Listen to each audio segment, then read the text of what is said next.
Hello students, आज इस video में हम लोग Lagrange's linear partial differential equation topic करने जा रहे हैं। We will discuss the definition and some methods to solve this linear partial differential equation. This is doctor RPS Toor from the quest for maths. यहाँ आप maths सीख सकते हैं in very interesting and easy way from school to college and competitions.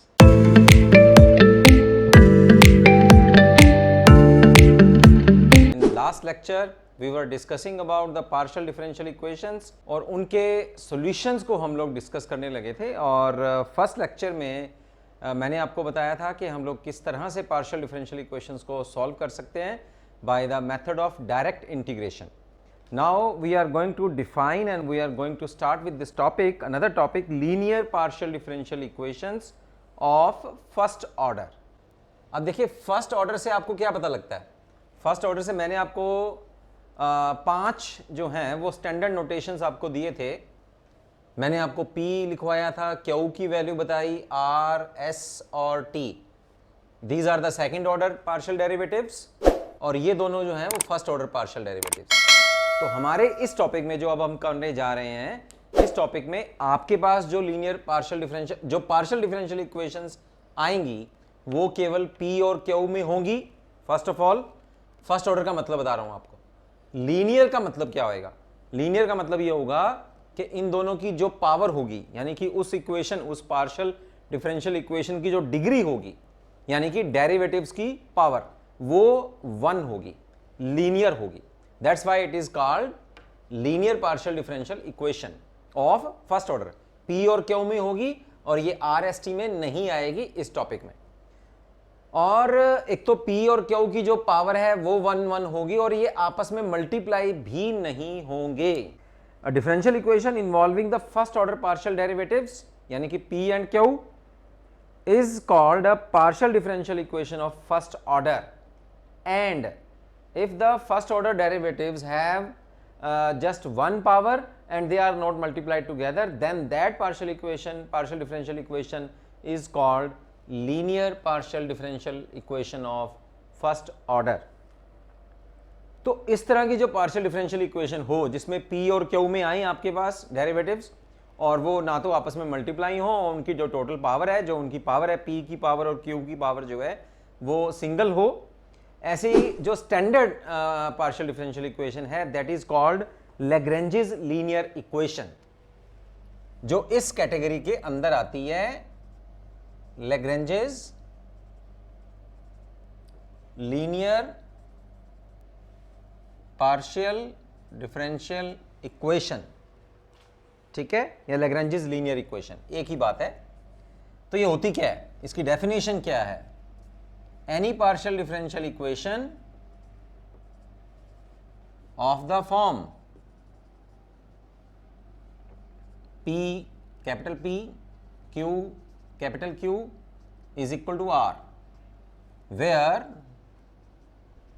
small p का मतलब भी आपको पता है, curly z by curly x, small q is curly z by curly y, first order partial derivatives, and capital P, capital Q, capital R, these are functions of x, y, z, ठीक है। अगर ये x, y, z के functions हों तो इसको हम लोग बोलते हैं, this is the standard linear partial differential equation of first order, ठीक है। इस तरह की कोई भी आपको पार्शियल डिफरेंशियल इक्वेशन दे रखी है, अगर दी हो तो उसको हम लोग बोलेंगे Lagrange's linear partial differential equation. अब इस तरह की पार्शियल डिफरेंशियल इक्वेशन, क्योंकि हमारा टॉपिक तो यही चल रहा है, लास्ट लेक्चर से हम लोगों ने यही शुरू किया है कि अब पार्शियल डिफरेंशियल इक्वेशंस को हम लोग सॉल्व कैसे करेंगे। तो इस तरह की पार्शियल डिफरेंशियल इक्वेशन को सॉल्व करने के लिए हम लोग क्या करेंगे, वर्किंग प्रोसेस क्या है, वर्किंग प्रोसीजर क्या है। तो वर्किंग प्रोसीजर में आपने फर्स्ट स्टेप में क्या करना है? फर्स्ट ऑफ ऑल आपको इसकी ऑक्सिलरी इक्वेशन निकालनी है। जैसे आप लोग सेकंड सेमेस्टर में आपने +2 में भी डिफरेंशियल इक्वेशंस करी हैं क्लास 12th में, और लास्ट सेमेस्टर में भी आपने ऑडी की थी, ऑर्डिनरी डिफरेंशियल इक्वेशन, उसमें हम लोग ऑक्सिलरी इक्वेशन निकाला करते थे। तो इसमें क्या निकालेंगे, A E is D X over जो फर्स्ट ऑर्डर का जो इसमें पी है ना, फर्स्ट ऑर्डर पार्शियल डेरिवेटिव है फर्स्ट, उसका जो अपने पास कॉफिशिएंट है यानी कि capital P, D Y over cube, D Z over R, तो ये सब निकाल लीजिए आप, ठीक है। This is our equation number 1। Second step क्या होगा, अब आप इनको सॉल्व करेंगे, solve equation number 1, your auxiliary equation, solve ए ई। कौन कौन सा मेथड हो सकता है, by method of grouping. Grouping method क्या होता है, अभी वैसे मैं बताऊंगा आपको एग्जांपल्स में। ग्रुपिंग का मतलब होता है जैसे ये अपने पास 3 इक्वालिटीज बनी हुई हैं, इक्वल साइन है, तो ये फर्स्ट मेंबर हो गया, ये सेकंड मेंबर है, ये थर्ड मेंबर है, तो इनकी ग्रुपिंग कर लीजिए आप। फर्स्ट और सेकंड ले लो, या सेकंड और थर्ड मेंबर ले लो, या थर्ड और फर्स्ट ले लो, ठीक है। ऐसे हम लोग ले सकते हैं, उसको बोलते हैं मेथड ऑफ ग्रुपिंग। और method of multipliers, by methods of grouping और मल्टीप्लायर, ये भी मैं आपको बताऊंगा। मल्टीप्लायर क्या होता है कि हम लोग को यहाँ सूटेबल मल्टीप्लायर मल्टीप्लाई करने होते हैं, और फिर तीनों ही जो पेयर्स हैं हमारे पास, जो तीनों ही हमारे पास मेंबर्स हैं, उनको या तो ऐड करना होता है या सब्ट्रैक्ट करना होता है, या उसमें से ग्रुपिंग लेके फिर ऐड और सब्ट्रैक्ट करना होता है, तो उसको हम लोग बोलते हैं मेथड ऑफ मल्टीप्लायर। ये भी मैं आपको एग्जांपल्स में करके बताऊंगा। तो अल्टीमेटली हमें इस ऑक्सिलरी इक्वेशन को सॉल्व करना है एंड और इस तरह का सोल्यूशन आपको लेके आना है and get a solution. 2 solutions आपके पास आएंगे।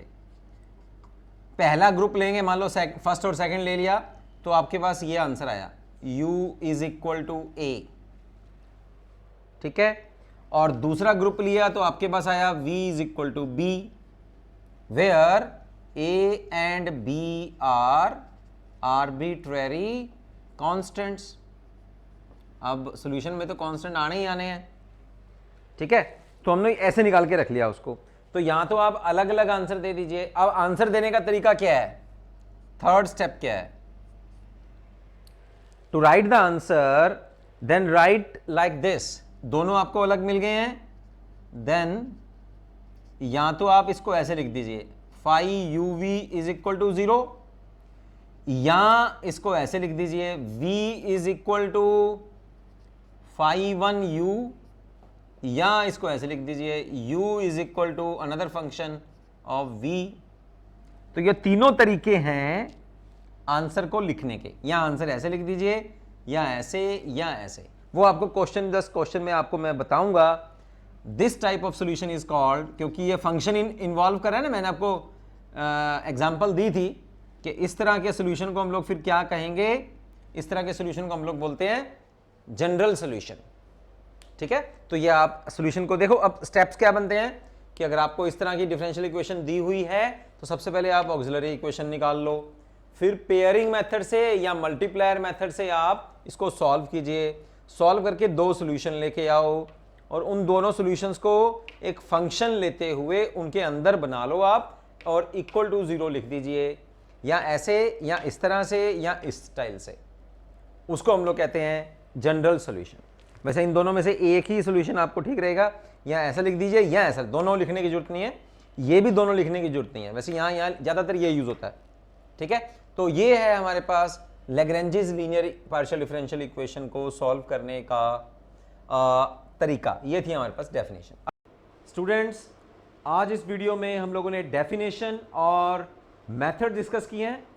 आने वाले वीडियोस में हम लोग इस टॉपिक से रिलेटेड एग्जांपल्स करेंगे।